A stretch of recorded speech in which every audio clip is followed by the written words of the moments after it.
Bonjour, Parashat Teruma, début d'une série de parachutes qui vont parler presque exclusivement de la construction du Mishkan, c'est-à-dire de ce sanctuaire dans le désert qui, par la suite, lorsque le peuple d'Israël va arriver sur sa terre, se déplacera dans différents endroits, et puis afin de se retrouver à Jérusalem, où là, par contre, nous aurons le Beth Amikdash, le temple de Jérusalem, et ce temple que nous espérons bientôt reconstruire, le troisième temple avec l'avenue du Mashiach. Lorsque la Torah nous relate la construction de ce Mishkan, elle nous rapporte que Dieu donne l'ordre à Moshe, à Moïse, de se tourner vers la totalité des enfants d'Israël et de leur demander des offrandes. Ce qui est très curieux, c'est que le texte dit là-bas « V'yikru li toruma » et ils prendront pour moi des offrandes, des prélèvements. Très surprenant puisque normalement on aurait pu imaginer « V'yitnu » et ils me donneront. Première question. Seconde question que Rashi évidemment met en exergue, c'est ce lit et ils prendront pour moi, mais évidemment. Alors, deux idées très rapidement, mais qui peuvent donner à réfléchir. Tout d'abord, quand ils le font, ils doivent le faire pour moi, dit Dieu. Non pas par une pression sociale, non pas par la recherche des honneurs, non pas pour toutes sortes d'autres raisons.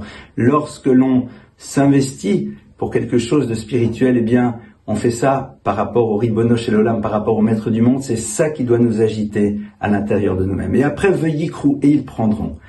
Beaucoup d'explications sur ce mot-là, et peut-être s'arrêter sur la suivante. V'yikru, en vérité, ils prennent, ils donnent, mais ils prennent, ils reçoivent. Car en effet, lorsque l'on s'investit pour une cause noble, lorsque l'on s'investit pour quelque chose d'élevé et de grand, eh bien au fond, le premier bénéficiaire, c'est avant tout nous-mêmes. C'est nous qui allons retirer le bénéfice de cette chose. Pourquoi? Parce que, rappelons-nous que les seules choses qui nous appartiennent sont celles que l'on a pu partager avec des autres, celles qu'on a pu donner. Et en même temps, on donne du sens à ce que l'on a. Pourquoi? Parce que ça s'inscrit dans une dimension d'éternité. Alors, voici un petit peu ces deux petites leçons. Tout d'abord, lorsque l'on s'investit, on ne doit pas s'investir parce que la chose est là pour nous en premier lieu. Non, ce que l'on veut faire, c'est pour Akadosh Baruch Hu.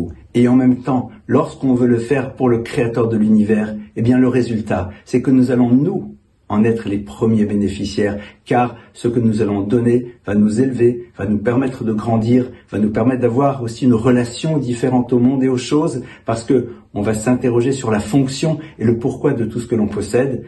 Essayez de ne pas juste laisser cet enseignement dans le cadre du Mishkan, de la construction du sanctuaire de Jérusalem, mais faire en telle sorte que cela concerne tous les aspects de notre vie, un enseignement à méditer, un enseignement à développer. Shabbat Shalom.